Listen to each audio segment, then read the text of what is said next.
The government has decided to temporarily suspend the arrival of passengers from all countries starting from 4 a.m. on Thursday, the 19th of March. And to discuss more on Sri Lanka's situation and the decision taken in terms of the airport and aviation industry, we've invited to our studio Chairman of the Civil Aviation Authority, Mr. Upul Dharmadasa. Good evening. Thank you for joining us. It's a very busy situation for you. Yes.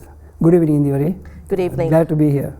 Thank you very much. As the regulatory body for the aviation industry in Sri Lanka, responsible for all decisions taken in terms of aviation security, airworthiness, I think this is a very crucial time. There seems to be a confusion on when it is effective, whether it's tomorrow or, as we said, at 4 a.m. on Thursday, the 19th of March. Yes, there has been quite a few confusion about the time of specific arrivals. So we have banned all arrivals to Sri Lanka and all the 3 airports in Sri Lanka. Beginning 4 a.m. on Thursday, will continue up to 11:59 on the 25th. Right. So during this period, there won't be any arrivals into Sri Lanka. But what I mean is from anywhere taking off, anywhere in the world to Colombo, Sri Lanka.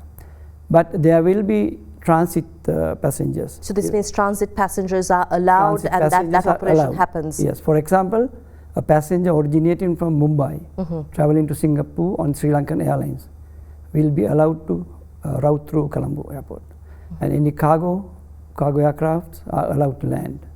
In emergency landings, crew change, that type of flights are allowed to land, but we have restricted the passengers coming in. Right, but there are also certain emergency situations that you will need to consider. Is that allowed? Yeah, we mean emergency landing into Yes. that? Yes, and emergency landings will be allowed, which is according to the IATA rule. We have to allow the international emergency landings. And we also would like to talk about the quarantine process.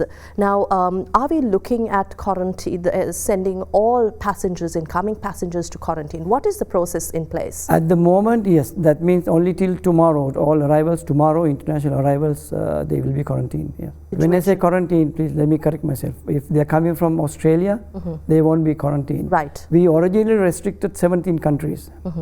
If those have been already restricted, they are not coming after tonight midnight. And just now we were able to help 43 Sri Lankans stranded in Doha. We just gave the authority for them to land tomorrow morning.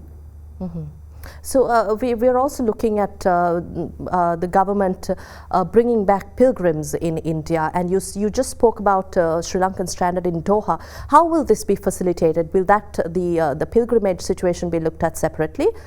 It is looked at separately by Sri Lankan Airlines. These 43 passengers, they were Sri Lankans living in Doha, Qatar. They had bought the ticket, they had gone to the airport, but we had restricted their arrival from 12 midnight. But I was able to get the authority and have them fly that flight. They will be landing tomorrow morning. Right. And also, Mr. Dharmadasa, if we once again remind all our viewers about how the airport facility, how the process at this situation with the entire globe looking at a rising pandemic situation. Of course, it's positive that the number of recoveries, we see a number of recoveries, but there are a lot of measures taken within this country to stop the spread of this virus. But let's specifically talk about how our passengers should comply with authorities and what needs to be done, because we're hearing a lot of stories around on social media. There's a lot of fake news going on.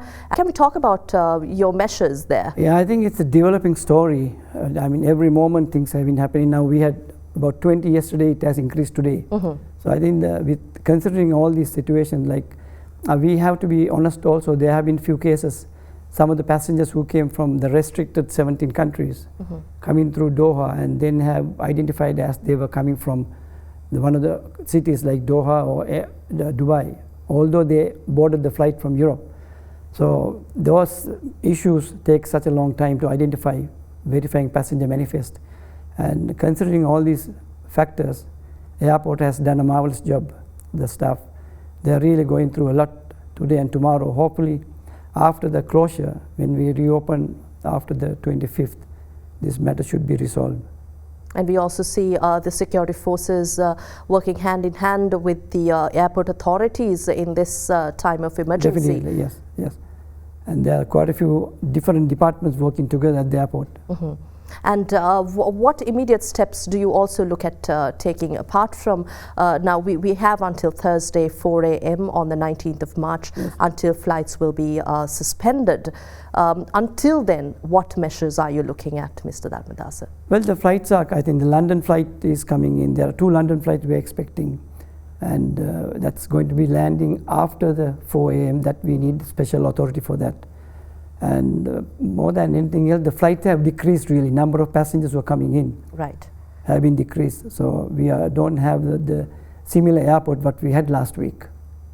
It's not as busy as it used to be. Now then I'm talking about tomorrow really.